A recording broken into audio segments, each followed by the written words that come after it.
विवाह के उपरांत सखियां मुनियों का आयुष पा करके, आज्ञा पा करके दूल्हा और दुल्हन को कोभर घर में ले गई। ये रिवाज सब जगह होती है, लेकिन इसके अलग अलग नाम हैं। कहीं इसको कोहबर घर कहा जाता है, कहीं थापा घर कहा जाता है, कहीं कुलदेवी का घर कहा जाता है। जहां सखियां दूल्हा और दुल्हन को ले जाती हैं और वहां विविध प्रकार के विनोद करती हैं, उनसे पूजा कराती हैं और वहां उन्हें कलेऊ कराया जाता है। जब सखियां श्री राम जी को कोहबर में ले जा रही हैं तो अनेक प्रकार के विनोद कर रही हैं, खूब हास परिहास कर रही हैं। इस लीला का वर्णन तुलसीदास जी कर रहे हैं। दूल्हा दुल्हन सहित सुंदर चली कोहबर ले आए के, कोहबर में ले गई हैं। अब महाराज वहां श्री राम को सुवर्ण की थाली में व्यंजन परोस करके सखियां खिला रही हैं। एक सखी कह रही है इनको खीर खिलाओ। अच्छा, पहले मैया सिखा के भेज देती हैं कि कुछ खिलाएं तो खाना नहीं, भेज देती हैं कि नहीं। अब राम जी तो आए हैं सीधे मुनि के यहां से, थोड़ी मैया से मिलके आए हैं ब्याह के लिए, मुनि के यहां से तो आए हैं। तो महाराज सखियां खीर खिला रही हैं, लक्ष्मण जी समझ गए तो लक्ष्मण जी ने इशारे से कह दिया नहीं नहीं भैया खीर नहीं खानी है। और राम जी खीर नहीं खाएं तो दूसरी सखी बोली बहन ये इसलिए खीर नहीं खा रहे हैं, इनके यहां खीर खाने से गड़बड़ हो जाता है। क्या गड़बड़ हो जाता है?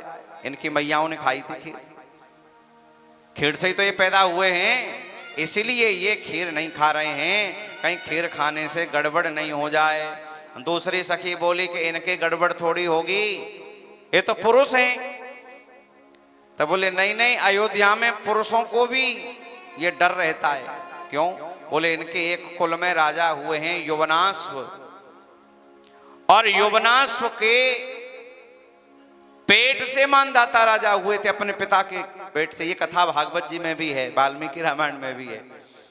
यौवनाश्व नाम के जो राजा थे उनके कोई संतान नहीं थी, तो उन्होंने पुत्रेष्ट यज्ञ कराया और यज्ञ के उपरांत उन ऋषियों ने एक घड़े में अभिमंत्रित जल रखा कि प्रातःकाल इसको रानी को पीने के लिए देंगे। मंत्रों से अभिमंत्रित वो जल का घड़ा था और रात को राजा यौवनाश्व को लगी प्यास और राजा यौवनाश्व ने वो अभिमंत्रित घड़े का जल पी लिया।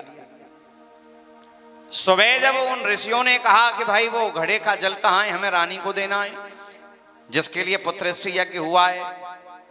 यौवनाश्व ने कहा महाराज वो तो गड़बड़ हो गई, मैंने पी लिया, मुझे क्या पता था। ब्राह्मण बोले अब आपने पी लिया है तो आप ही के पेट से बच्चा होगा।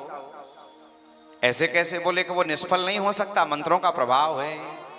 और महाराज यौवनाश्व की दाहिनी कुक्षी को वशिष्ठ जी ने चीरा, उसमें से एक बालक प्रकट हुआ। अब बालक तो हो गया प्रकट, उसका लालन पालन कैसे हो? तब इंद्र आए और इंद्र ने अपनी तर्जनी उंगली उस बालक के मुख में देकर के कहा माम धाता, मैं तेरा धाता हूं, मैं तेरा पालन पोषण करने वाला हूं। इसलिए उस बालक का नाम पड़ गया मानधाता। यह कथा आती है इतिहास में। तो जनकपुर की स्त्रियां विनोद कर रही हैं कि बहन इनके यहां पुरुषों को भी ये बीमारी है, इसलिए ये खीर नहीं खा रहे हैं, कहीं खीर खा ली तो ये गड़बड़ नहीं हो जाए। लक्ष्मण जी कहते हैं कि हमारे यहाँ तो कम से कम खीर खाती हैं माताएं तब होते हैं, आपके यहाँ तो माँ की भी जरूरत नहीं है और बाप की भी जरूरत नहीं है। संतान उत्पन्न करनी हो तो हल लेकर के जाओ, खेत जोतो और लड़की निकाल लाओ। सीता जी कहां से प्रकट हुई? इस प्रकार आपस में विनोद चल रहा है।